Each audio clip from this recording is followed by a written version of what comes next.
We will present now the migrations into Brussels from 74 until 2020. 74 is a very important year because 73, 74 is the oil crisis. As a consequence of the oil crisis, governments in Europe, the different European countries, proposed to their migrant people from outside their own country to decide if they remain, stay definitively, or go back. That's how migrants see it. And most of the people decide to remain. So, in the logic of this first decision, years later, let us say from the mid-80s till the end of 90s, government policy in Belgium, and surely also for Brussels, was to propose citizenship, nationality acquisition. And most of the non-European citizens, Moroccans and Turks living in Brussels, chose for Belgian nationality. It means that they had double citizenship, double nationality, what was accepted by the Belgian government.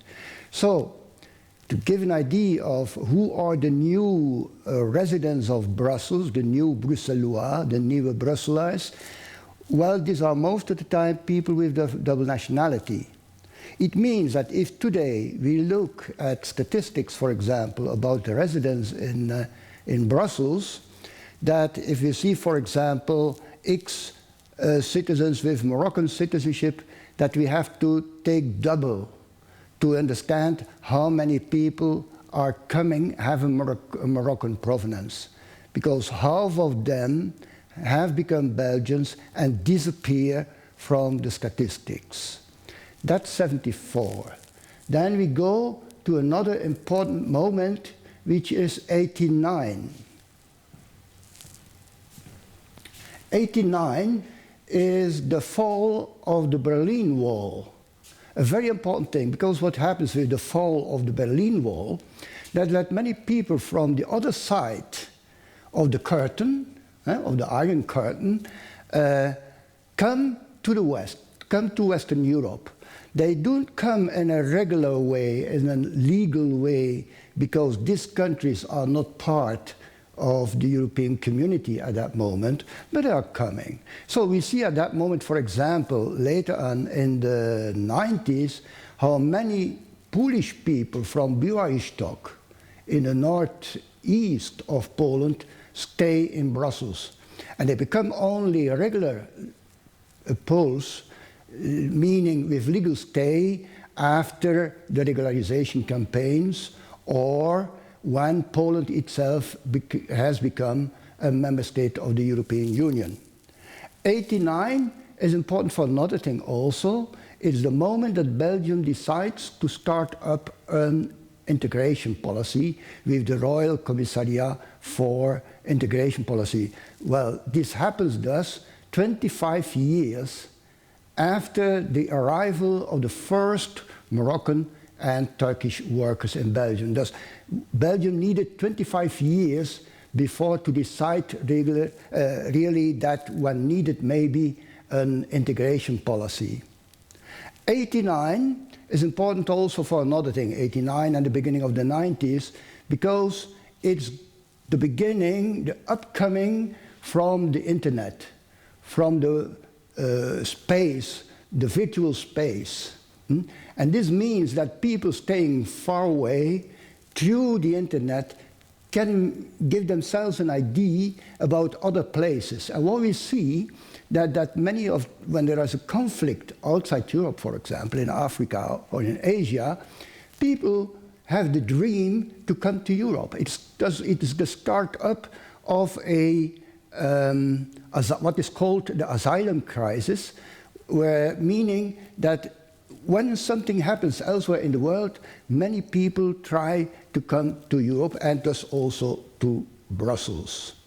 That's 89. It's the beginning also of a diversification of the populations of the migrants in Brussels. It's not longer big communities, large communities, Moroccans and Turks, Italians, Spanish people. Now, from the 90s on, we have a huge diversification. So we come in the 90s. And from the 90s on, we have a very interesting pattern that comes in the multiculturalism of Brussels. A pattern decided by two ways. First, a Europeanization of Brussels, so a European format, and also streaming in of people from a bit everywhere in the world, let us say not so much from Latin America, but from Near East and from Africa. This starts up in the 90s. An example of the Europeanization process is, for example, in 92, the Maastricht Treaty that improves very much and amplifies the inner mobility between the different European countries. People can, when they have the nationality of one of the EU countries, can move very easily from one country to another one. Condition is that you have a regular stay or a nationality in one of the European countries. That's an example of Europeanization. Example of the international conflicts that have an impact on Brussels and also on other major cities in Europe is, for example, the Balkan War from 91 till 99, the civil war in Rwanda, 94, and then, of course, Afghanistan, and the first Gulf War. This starts up, and we see that from that moment on, there are many refugee migrants coming from these countries to Europe, into Europe. And so we come in 2000 till 2020. What we see at that moment is a strengthening of the Europeanization in Brussels. What do I mean with that? Well, two things. First, we have 2004, where Poland is becoming a European, a EU country, and 2007, where the same happens with Bulgaria and Romania. So it is not surprising that from that moment on, a lot of Polish people, or Bulgarians, or Romanians are coming also to Brussels. And that in, for example, an arrival area as Molenbeek, Anderlecht, Laken, that we see, or the other side, Brussels City, that we see that among the Moroccans or the Turks or people from that province, there are newcomers coming from Eastern Europe. And we have a mingling of this mix of these populations in the same area. Another very typical thing of Europeanization is that there is more and more demand, as there are a lot of institutions now in Brussels, there is more and more demand for highly skilled people to come to Brussels. So we see that at the end, that we have something as 48,000 jobs for highly skilled people in Brussels. And many of these people are people coming from outside Belgium, from other EU countries. So many people in Brussels are not born in Brussels. They are coming later at adult age. These people have their partners. They have their kids. And so we see that in the international schools. And in the 4 and in the next future 5 European schools together, we have more than 22,000 students present, kids from this highly skilled people. This is just an aspect also of this Europeanization. And another thing, what is becoming very important is the ITC. And to fulfill, to have people for all these jobs, these new jobs, one is recruiting even in India or in Brazil. So when you go to Evere, you will see a lot of Indians, an Indian community that is a community from after 2000. Okay, so at the same time, what continues to exist is this movement from people coming from outside Europe due to international conflicts. Think to Afghanistan that continues. Think to the second Iraq Gulf War. Think to Syria. And think to what happens in East Africa and West Africa. East Africa, Eritrea, Somalia. West Africa, the area where jihadism entered also. And these people are all coming to Brussels, entering in something that is becoming more and more European. Okay? English means also that in the European areas, the typical institutional European areas, English has become an important language, an important lingua franca. Two things to end up with Brussels. First thing is, what about Congo? What about people coming from Congo? Well, Belgium had always a strange relationship with his ancient colony. It was not as in the other European countries. There was more distance. Nevertheless, at a certain moment, there were students coming from Congo, other people also coming from Congo, from Kinshasa most of the time.